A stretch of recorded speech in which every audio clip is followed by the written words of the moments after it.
I'm Bea from Let's Discover Wine. There are 5 steps in formal blind tastings of wine: sight, smell, taste, possible wines, and final conclusion.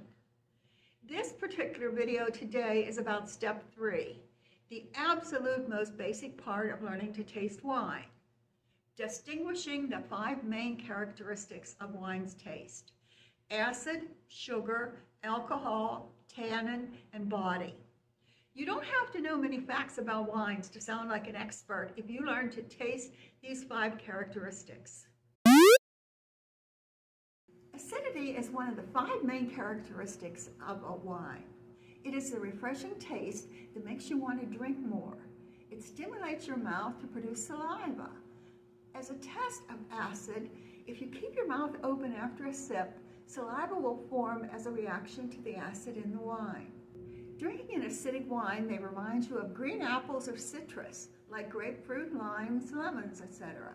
To say that a wine has adequate acid, professional reviewers use terms like zesty, zippy, juicy, racy, zing, crisp, tart, brisk, fresh, bright, or vibrant.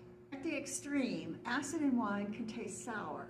In fact, novice wine drinkers who often prefer sweeter wine will often classify the refreshing acid in wine as being sour. Some wines have wonderful refreshing acidity, while others are flabby and dull. Do you know what causes those differences? Colder climates produce more acid in wine. It's also wonderful if the climate has large diurnal shifts with extreme temperature changes between day and night. Good vintners pick grapes at the peak of perfection. As grape ripens, acid turns to sugar. Grapes should be harvested when there's a balance of both. In California, where they love wine additives, they often just add tartaric acid to the grape must of the cheaper wines, because the climate in most of California is too warm for grapes to make adequate acid. Sweetness is one of the 5 characteristics of a wine. It's extremely important to get the sweetness in wine correct for the people who will be drinking it. People have very strong feelings about whether they like their wine to be sweet or dry. There's an enormous personal difference in people's ability to recognize the taste of sugar in wine and in foods. Californian and Australian wines tend to be off dry or sweet, especially the less expensive ones. Many Americans prefer sweeter wine, and those of us who don't like the sugar in wine, we just drink wine from Europe or from other New World areas. Alcohol is one of the 5 main characteristics of a wine that you need to taste for. Alcohol is generally between 12.5% and 13.5%. A few good wines go as high as 14.5%. Anything over that, and you're tasting vodka more than wine. Alcohol in wine tastes hot and sharp on your tongue. Higher alcohol also makes the taste of sugar in the wine sweeter. Thus, higher alcohol can contribute to the jammy cooked fruit taste of many California and Australian wines. As the temperature of wine increases, the taste of the alcohol becomes more dominant.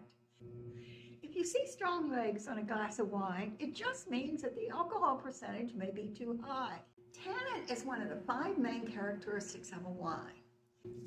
Tannin is an astringent taste that makes your mouth pucker. The dryness lasts even after you finish the wine.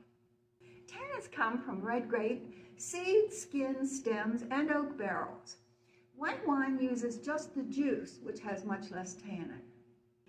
To learn the taste of tannin, make a cup of very strong tea with no additives. The feeling of tightness and puckering in your mouth will be from the tannin. The next time you taste red wine, try to remember the tightness in your mouth from the tea. If you get that same dryness from the wine, it's a more tannic wine.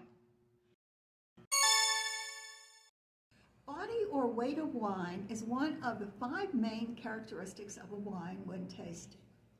Legs on a wine glass show percent of alcohol, which is a component of a heavier bodied wine. You can feel the body of wine in your mouth. The difference between light versus heavyweight wine is similar to the difference between the feel of skim milk versus cream in your mouth, or in the extreme, water versus honey. Of Of course, you want to match food and wine with similar weights. A heavy meat and potato stew would overpower a light Pinot Grigio. Likewise, a structured Cabernet would overwhelm a light salad. Keep practicing every time you taste wine. Try to determine the 5 characteristics of each wine. The first thing you need to learn to taste is to determine the levels of each of these characteristics in wine you're drinking. This is so important because it will help you distinguish what wines you prefer. Plus, it's something that every real wine lover knows, so it'll help you discuss wine with others. It will dramatically increase your enjoyment of wine when you learn what you prefer in these 5 characteristics. You can walk in a quality wine shop and ask the steward for wines using these 5 terms. Thanks for watching.